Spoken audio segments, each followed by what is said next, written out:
Hey, what's up, y'all? What's up? Welcome to the Pugilistic Linguistic Show. I am your host, Michael Foster, the voice of reason in an increasingly unreasonable world, and I am back. Before I get started, as I say all the time, tell your friends, tell your Romans, tell your countrymen about this podcast. Get it out to the masses, lovers, haters alike. Get it out there. Hey, it don't cost you nothing. It's free. And like I say all the time, friends don't let friends hate by themselves. If you hate this podcast, that's fine, but find somebody to hate it with together and listen to it and point it out and hate on it together. For my YouTube folk, like, share, subscribe, hit the bell. Become a part of the Legion. So today, I want to talk about the election. Shocker. But I want to talk about how Donald Trump is still in this race. And I'm talking about the mechanics of him still being in the race. For the life of me, I don't understand how he's not disqualified by any of the things that he does. But I want to focus on one specific sector that is keeping him in this race. Now, we're not going to go with the dude bros because, he's put all his eggs in the dude bro Andrew Tate basket, to get all these hyper masculine, quote unquote, alpha males. He's heading for that market. That's, why he picked J.D. Vance. He was a extension of what he was aiming at. The hyper dude bros. So that's been his strategy. If I get enough of them out, because white males are majority of this country. But I want to focus on another sector that's keeping him in this race. And this sector actually put him in the White House in 2016. And that's white, middle class, middle-aged women.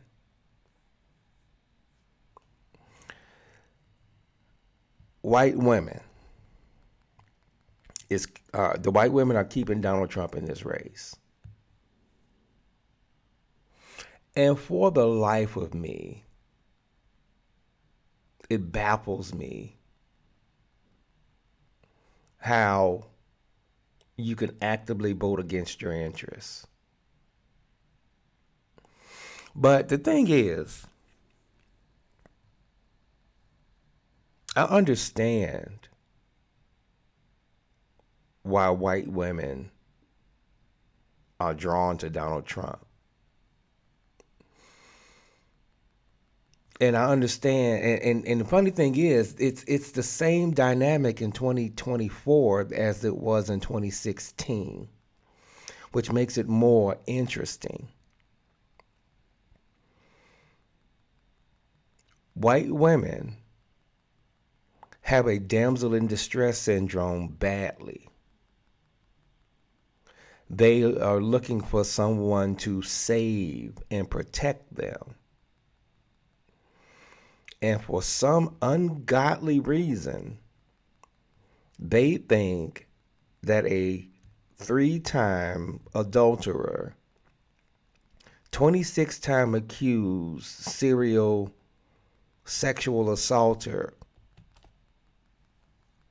who has been found guilty, liable for sexual assault, which the judge in that case said what he basically did was rape this woman. I don't understand how that man is viewed as a savior, a protector. See, he is now starting to shift his message because I'm sure his internal polling has told him, look here, man, you can't keep alienating women and expect to win this election. So he's modifying his message to, I'm be your protector, you'll be safe under me. But the thing about it is, no woman in his vicinity, no woman in his atmosphere, in his life has been safe with him. Who you gonna believe, me or your lying eyes?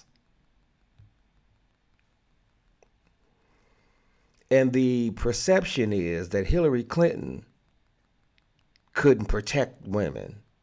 The perception is Kamala Harris can't protect women the way that that strong white man can. And that's sickening. Because, and I want to speak to white women and say, how can you, on one hand, say you want to be treated equally, you want to be treated even, you can do everything a man can do, but then you're looking for some savior, someone to protect you, to someone to help this damsel in distress. You want to be equal, you want to be this, you want to be that. But then you revert to damsel in distress. How can they both reside in the same space? How does one not disqualify the other?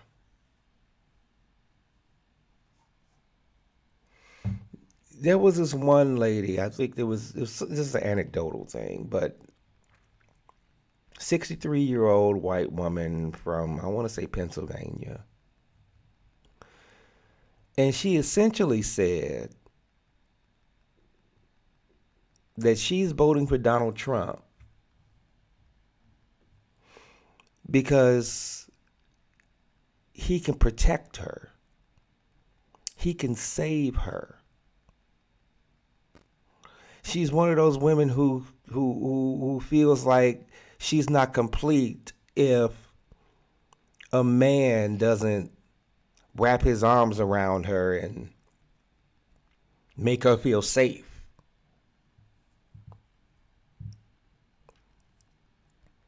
But no woman has been safe with Donald Trump in her atmosphere. So help me understand, white women. How do you actively vote against your interest? See, the abortion issue should be an instant disqualifier. Any person that wants to take personal freedoms away and tell you what you can and cannot do with your body does not deserve to be in the White House. But see, and I'm not beating up on you white folk, but I'm beating up on you because you do some stupid shit.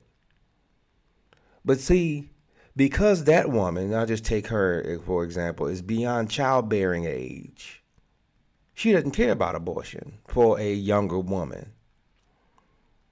Doesn't affect her. She doesn't care. And that's the typical feeling among the white voting populace. They don't get typically that this ain't about you necessarily. It's about what's best for most. This ain't about you. Yeah, you may never get an abortion, but your granddaughter may need one. She doesn't have that right. Or your niece might need one. She doesn't have that right. Yeah, it's not about you necessarily, but it's about people that you love potentially. They don't have that right.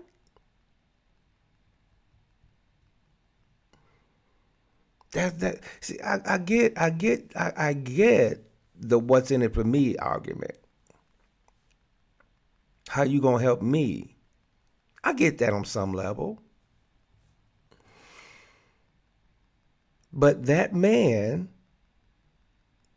I don't understand how you vote against your interests.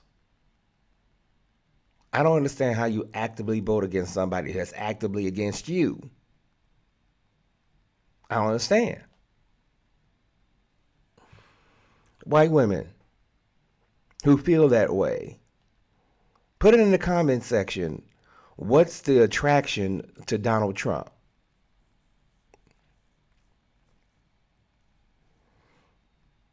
Help me out here. Because of your selfishness, you could put that man back in office and all hell is going to break loose. The man has told you what he's going to do. He said out of his own mouth how pleased he is about overturning Roe versus Wade. He said out of his mouth how he grabs him by the pussy.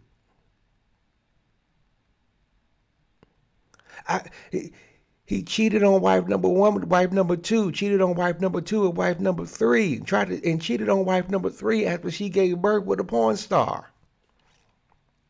None of that stuff is hyperbole. Yet you feel he can protect you? You do know he don't give a damn about you, right? You do understand this whole presidential run is to keep him out of jail, right? You do get that, right? He said it out of his own mouth. What else do you need?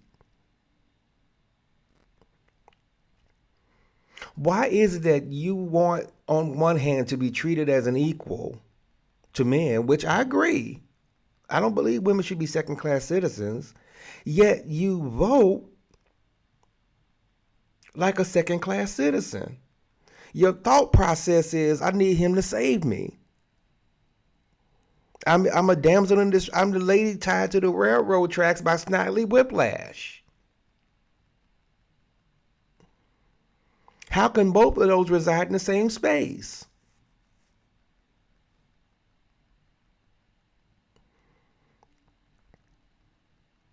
Help me understand, y'all.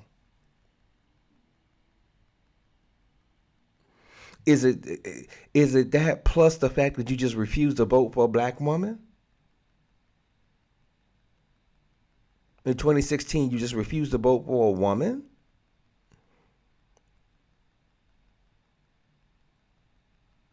I mean, is that your thing?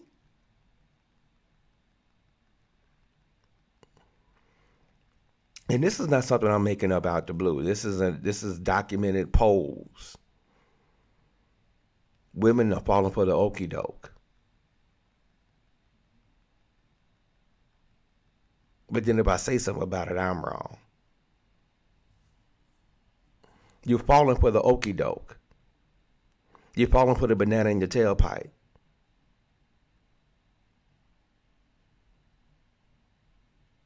And you're willingly going along with it because you feel like you need to be saved.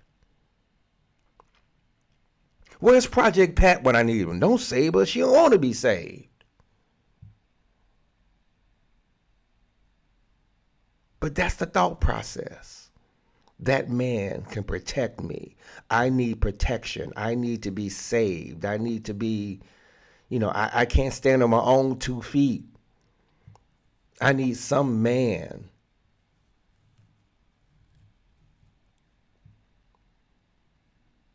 I don't understand it.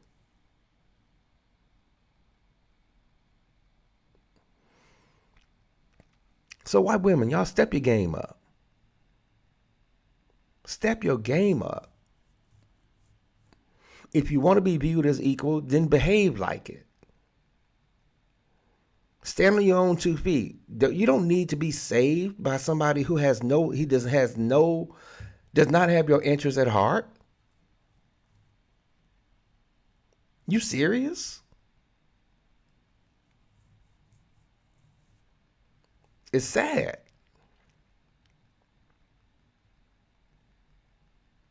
Oh, and let's get rid of the electoral college.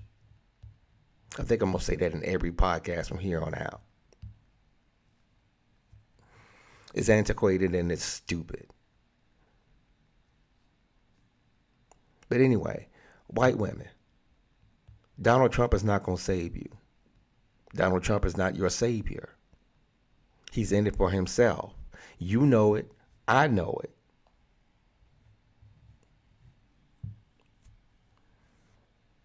You want to be treated as an equal? Then act like one.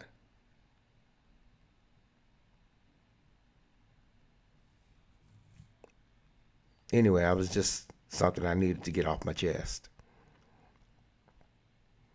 This obviously is a shorter one, but I needed to say it. I need to whip out my microphone and speak on it. So I'm gonna get on down right now. I think I've caused enough damage on a Monday afternoon. Again, tell your friends, tell your Romans, tell your countrymen about this podcast. Trying to blow it up in 2024. And until we meet again, I actually don't have anything clever to say today. So until we meet again, I'll just say peace.